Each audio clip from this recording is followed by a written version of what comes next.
नमस्कार। बिहार तक में आपका स्वागत है और मैं हूं सुजीत। तो 4 विधानसभा क्षेत्रों में उपचुनाव तो हो चुके हैं और हम आकलन कर रहे हैं क्योंकि परिणाम आने में अभी काफ़ी देरी है। 23 नवंबर को परिणाम आएंगे। उससे पहले अपने दर्शकों को ये बताना चाहते हैं कि किसका पलड़ा भारी है। रामगढ़ की चर्चा हम कर चुके हैं। अब बेलागंज की बारी है क्योंकि बेलागंज भी बड़ा ही महत्वपूर्ण और राजनीतिक तौर पर देखा जाए तो इसका महत्व काफ़ी बढ़ जाता है। यहाँ लड़ाई भी बड़ी ही दिलचस्प है। देखिए, सब जगह जो लड़ाई है उपचुनाव में, हालांकि इस तरह की लड़ाई नहीं होती है जितना संघर्षपूर्ण लड़ाई इस बार देखी गई बिहार में। उसका कारण ये है कि अगले साल विधानसभा का चुनाव है और सारी पार्टियां अपनी ताकत दिखाना चाहती हैं इसी के जरिए। और उसमें एक नई पार्टी भी आ गई है, जनसुराज। तो जनसुराज हर जगह पर अपना दमदार प्रदर्शन कर रही है। जीतती कितना है वो कहना मुश्किल है अभी, लेकिन उपस्थिति की वजह से हर जगह तिकोनीय मुकाबला हो गया है। बेलागंज में भी यही हालत है। पहले लड़ाई आमने सामने की हुआ करती थी तो आकलन करने में आसानी होती थी। अभी जेडीयू और आरजेडी, जेडीयू से मनोरमा देवी और आरजेडी से विश्वनाथ सिंह, डॉक्टर विश्वनाथ सिंह, जो कि सुरेंद्र यादव के बेटे हैं, उनके बीच में लड़ाई मानी जा रही है। लेकिन मोहम्मद अमजद, उनको भी कम नहीं आंक सकते आप, जनसुराज पार्टी के, वो भी अपनी उपस्थिति दर्ज करा रहे हैं जबरदस्त तरीके से। अब जनसुराज की जो चुनाव लड़ने की जो रणनीति है, क्योंकि रणनीतिकार रहे हैं प्रशांत किशोर, तो उसको कोई और पार्टी मैच नहीं कर सकती है। तो इसमें बहुत सारी चीज़ें निकल कर आएंगी। हालांकि ऊपरी तौर पर जो हम आकलन कर पा रहे हैं उसमें अगर देखा जाए तो ये बेलागंज जो है सुरेंद्र यादव का गढ़ रहा है और उनके मर्जी के बगैर यहाँ कुछ नहीं होता है। सुरेंद्र यादव को मात देने के लिए जेडीयू ने कई प्रयोग किए।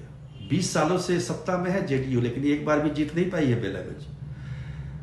लेकिन इस बार लगता है कि जेडीयू को इस बार के प्रयोग से लाभ मिल सकता है। जेडीयू ने भी यादव कैंडिडेट दिया, मनोरमा देवी, और सुरेंद्र यादव के बेटे तो यादव हैं ही, और मुस्लिम हो गए मोहम्मद अमजद। अब वोट का देखिए आप, यादव यहाँ 70,000 है और 62,000 मुस्लिम है। ठीक है, तो MY समीकरण अगर मिल जाए तो फिर किसी और की जरूरत कहाँ है यहाँ पर। तो वही सुरेंद्र यादव को मिलता रहा है। लेकिन इस बार जेडीयू में भी यादव उम्मीदवार है तो वहाँ भी डिवीजन है, और जनसुराज ने जिस उम्मीदवार को खड़ा किया है वो मुस्लिमों का, मतलब हम कह सकते हैं कि काफ़ी सहानुभूति है उनके साथ। तो आज का जो चुनाव हुआ है उसमें ये माना जा रहा है, इसमें 20,000 के करीब भूमिहार भी हैं, उनका भी रोल काफ़ी महत्वपूर्ण है। दलित भी 60,000 के करीब में हैं। तो इस बार जो वोटिंग हुई है उसमें आरजेडी से मुस्लिम वोटर छिटक गए हैं करीब 70%। उसकी वजह एक तो ये है कि मोहम्मद अमजद जो कि जनसुराज से उम्मीदवार थे। दूसरी वजह ये है कि जेडीयू का उम्मीदवार वहां खड़ा था। अगर बीजेपी खड़ी होती तो फिर मुस्लिम और यादव का कॉम्बिनेशन यहां बन सकता था। लेकिन पर जेडीयू से बहुत ज़्यादा परहेज नहीं है मुस्लिमों को, और उनको भी हमेशा कुछ प्रतिशत वोट जाता रहा है। तो हम कह सकते हैं कि मुस्लिमों में अगर 70% वोट जनसुराज लेकर गया है तो 15% जेडीयू और आरजेडी को भी ये वोट गया। भूमिहार किसको वोट दिया है उन्हें, ऐसे तो फौरी तौर पर ये कहा जाता है कि बीजेपी के सपोर्टर रहे इसलिए जेडीयू को वोट ज़्यादा मिला होगा। तो वैश्य ने भी जेडीयू को वोट दिया है बीजेपी के साथ होने की वजह से। तो ये तमाम आकलन करने के बाद ये समझ में आता है कि मनोरमा देवी को इस बार एज है, विश्वनाथ जो है डॉक्टर विश्वनाथ सिंह, सुरेंद्र यादव के बेटे। हालांकि सुरेंद्र यादव का हमने पहले ही कहा कि काफ़ी प्रभाव रहा है इस क्षेत्र में, लेकिन इस बार वोटों के बिखराव की वजह से ये स्थिति हुई है। लेकिन आप जनसुराज को भी यहाँ कम आंक नहीं सकते हैं। अब सभी असली परिणाम तो जिस दिन रिजल्ट आएगा उस दिन आएगा, लेकिन हमारे हिसाब से ये स्थिति है कि जेडीयू को कहीं ना कहीं यहाँ पर एज मिलता हुआ दिखाई दे रहा है। और एक कारण ये भी है, देखिए, एक परिवारवाद, वो और भी जो 4 जगह चुनाव हुए हैं वहाँ भी ये प्रभावी रहा और यहाँ भी प्रभावी रहा है। मुस्लिम ने वोट दिया है, आरजेडी से हट के यहाँ पर एक जो मिथ था उसको तोड़ा है, उसके भी हमने फैक्टर बताए हैं। तो कई कारण हैं जिसकी वजह से सुरेंद्र यादव का एक बड़ा मजबूत आधार रहता था यहाँ पे, वो इस बार कहीं ना कहीं बिखरा है, जिसकी वजह से जेडीयू को एज दिखाई दे रहा है। रिजल्ट जीतना अलग बात है, वोटों का कितना वोट आपका इंटैक्ट रहा, कितना उसमें बिखराव हुआ, इस सब पर भी नजर रहेगी, कहाँ हम कमजोर साबित हुए। क्योंकि आपको अपने को टेस्ट करने का, अपने को जांचने का, परखने का कि हम कितने पानी में हैं, ये इस चुनाव ने अवसर दिया है। और इसको सभी पार्टियों ने जी जान से इसमें पूरी ताकत झोंक कर लड़ाई लड़ी है। गड़बड़ कहाँ हुई है? गड़बड़ एक ही हुई है सभी पार्टियों से, कोई एक पार्टी नहीं है इसमें, कि सबने कहीं ना कहीं परिवारवाद को अपना पूरा परिवारवाद को बढ़ावा देने में कोई कोर कसर नहीं छोड़ी। मतलब इस चुनाव ने यह साबित कर दिया कि आप किसी पार्टी को आप ये नहीं कह सकते हैं कि फलाना पार्टी जो है परिवारवाद को ज़्यादा बढ़ावा दे रहा है। अब देखिए, जीतन राम मांझी 2 बार से इमामगंज के विधायक रहे, मंत्री बने केंद्र में, यहीं से सांसद, मतलब गया से चुने गए सांसद, और केंद्र में मंत्री हैं और महत्वपूर्ण विभाग है उनके पास। तो उनकी प्रतिष्ठा यहाँ पर दांव पर इसलिए भी लगी है क्योंकि उन्होंने अपनी बहू दीपा मांझी को हम की टिकट पर यहाँ से चुनाव मैदान में उतारा है। अब देखिए, ससुर केंद्र में मंत्री हैं, दीपा मांझी के पति बिहार सरकार में मंत्री हैं और वो खुद उम्मीदवार हैं पार्टी से। तो परिवारवाद तो है यहाँ भी, निश्चित तौर पर उसको नकारा नहीं जा सकता है। और ये जनता देखती है इस बात को। उसी को देखते हुए आरजेडी ने रोशन मांझी को, मांझी जाति से ही रोशन मांझी को चुनाव मैदान में उतार दिया। अब लड़ाई दिलचस्प हो गई। हालांकि दोनों एक ही समाज के हैं, एक ही जाति के हैं। अब जनसुराज के जो प्रशांत किशोर हैं वो तो रणनीतिकार हैं, उन्होंने पासवान जाति से जितेंद्र पासवान को, डॉक्टर, जिसको डॉक्टर बाबू के नाम से जाना जाता है जिनको, उनको उतार दिया। तो लड़ाई बड़ी दिलचस्प हो गई वहाँ पर। अब मांझी आपस में लड़ रहे हैं, पासवान भी अच्छी खासी संख्या है वहाँ पर पासवानों की। और एक बात भी गौर करने की है कि चिराग पासवान जो कि एनडीए में है, वो दीपा मांझी के प्रचार में नहीं गए। तो जनसुराज को इसका फायदा कहीं ना कहीं मिला। पासवान वोट में बिखराव नहीं हुआ, मांझी वोट में जरूर बिखराव हुआ है। अब चूंकि जीतन राम मांझी यहां से 2 बार से विधायक रहे हैं, तो बहुत सारे लोगों की शिकायतें हैं उनके खिलाफ कि उन्होंने ये वादा किया, वो वादा किया, उसको पूरा नहीं किया, रोड नहीं बनवाया, फ्लाईओवर नहीं बनवाया, बहुत सारी शिकायतें हैं। और इसकी वजह से कई गांवों में आज वोट का बहिष्कार भी किया गया विकास के नाम पर। तो कहीं ना कहीं यहाँ पर जो है, अब देखिए, अब जितेंद्र पासवान ने भी मांझी का वोट लिया है, जैसे कि जानकारी मिल रही है, जिस इलाके से आते हैं बाके बाजार से, वहाँ से। और जो जातीय समीकरण है और अपर कास्ट है, अति पिछड़ा, पिछड़ा,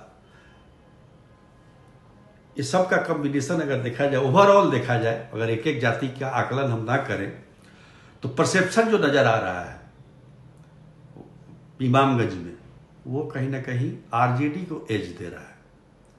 आरजेडी यहाँ से मजबूत स्थिति में है, जीत सकती है। जीतन राम मांझी को झटका लग सकता है। जितेंद्र पासवान भी दमदार तरीके से अपनी उपस्थिति दर्ज करा रहे हैं। अगर दोनों की लड़ाई में वोट ऊंच नीच हुआ तो मतलब तो एक एक वोट की वैल्यू है, लेकिन पीछे नहीं है जितेंद्र पासवान भी। तो हमें तो फिर इंतजार करना पड़ेगा परिणाम का 23 नवंबर का।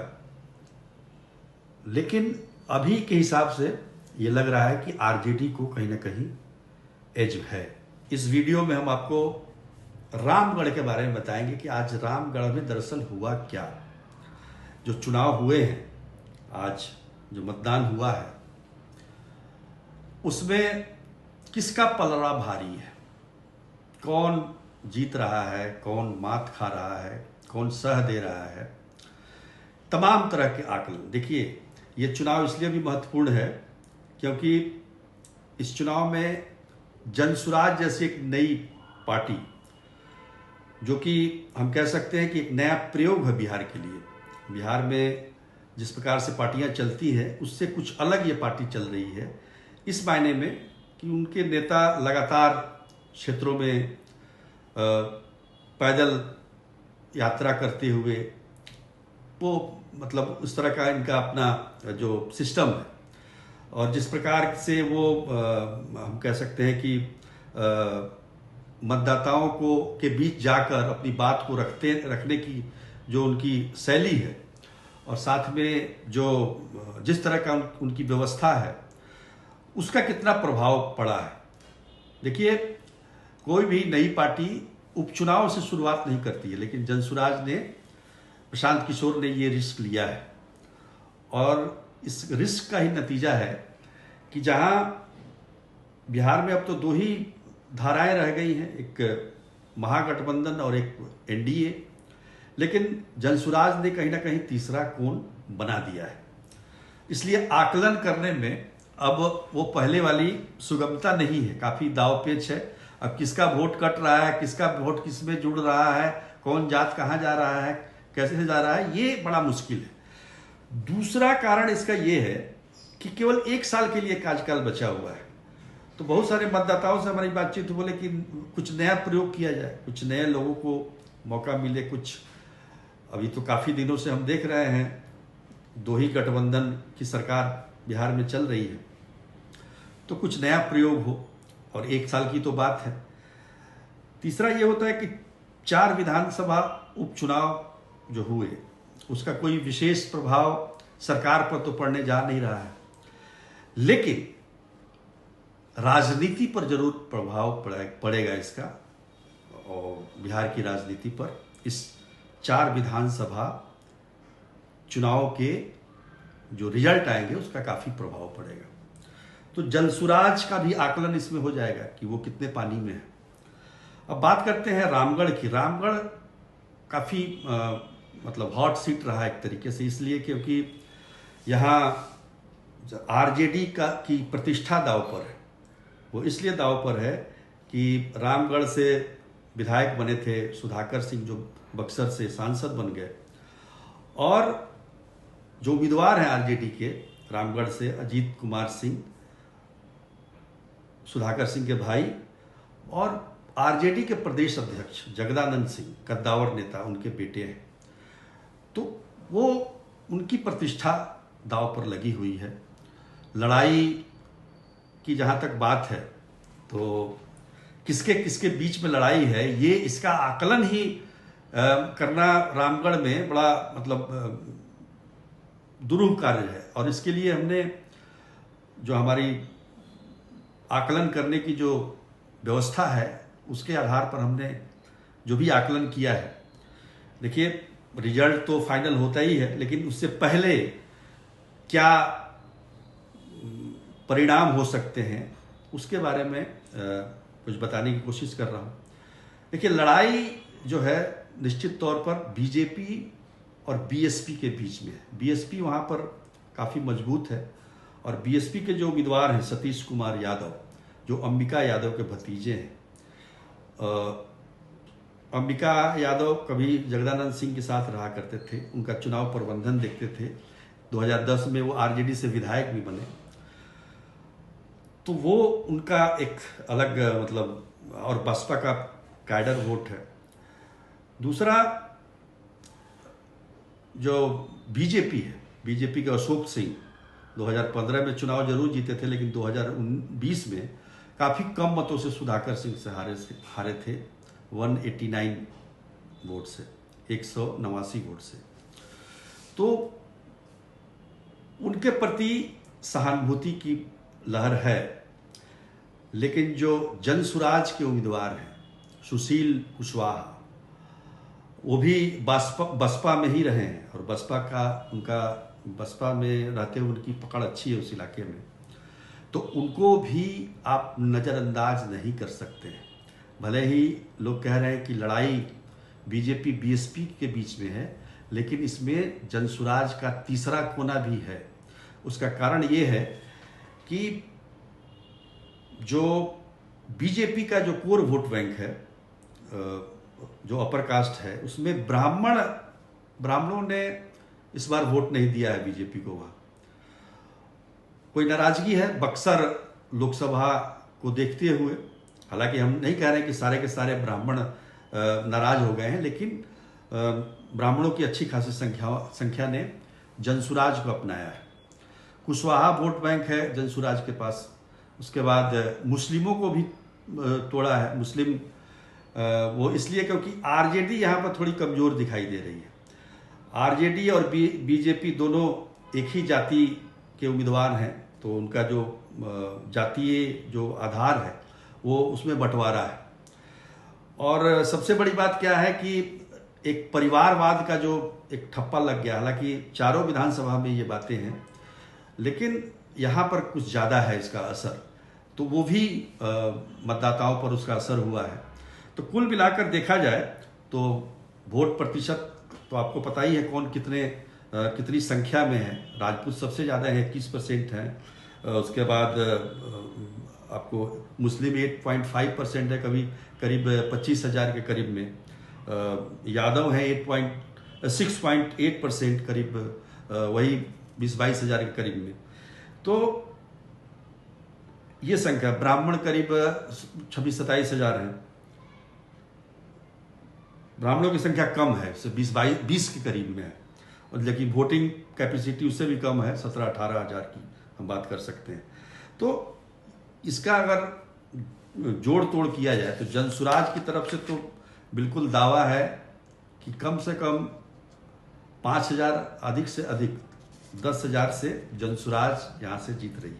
लेकिन उनके दावे पर हम नहीं जाएंगे। जो हमारा जो सिस्टम है, हमारी जो व्यवस्था है, उसके आधार पर हम कह सकते हैं कि बीजेपी को यहाँ पर एज है। अशोक कुमार सिंह को, उनको एक सहानुभूति भी है, और प्लस जो मुस्लिम वोटर जो कटे हैं आरजेडी से, वो भी एक कारण है। और यादव, जो कि MY समीकरण एक आधार है आरजेडी का, वो भी आधार यहाँ पर खिसक गया है, क्योंकि बीएसपी ने यादव को टिकट दे दिया है, तो यादव वोटर उधर चले गए हैं। मुस्लिमों को ये समझ में नहीं आया कि बीजेपी को कौन हराएगा, तो बीजेपी को तो बीएसपी हरा सकती है, मतलब अभी के जो आकलन में। तो आरजेडी की स्थिति यहाँ पर ठीक नहीं है। जनसुराज ने अपनी उपस्थिति दर्ज कराई है, इसमें कोई दो राय नहीं है।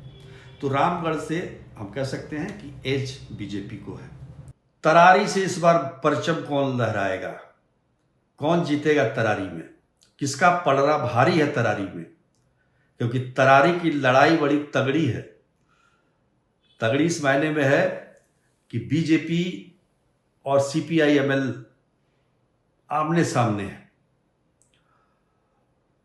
हालांकि बीजेपी को अभी तक यहां से कोई सफलता मिली नहीं है। पहले 2020 में बीजेपी चुनाव लड़ी थी, लेकिन उम्मीदवार ने अच्छा क्या, मतलब बिल्कुल भी अच्छा प्रदर्शन नहीं किया था।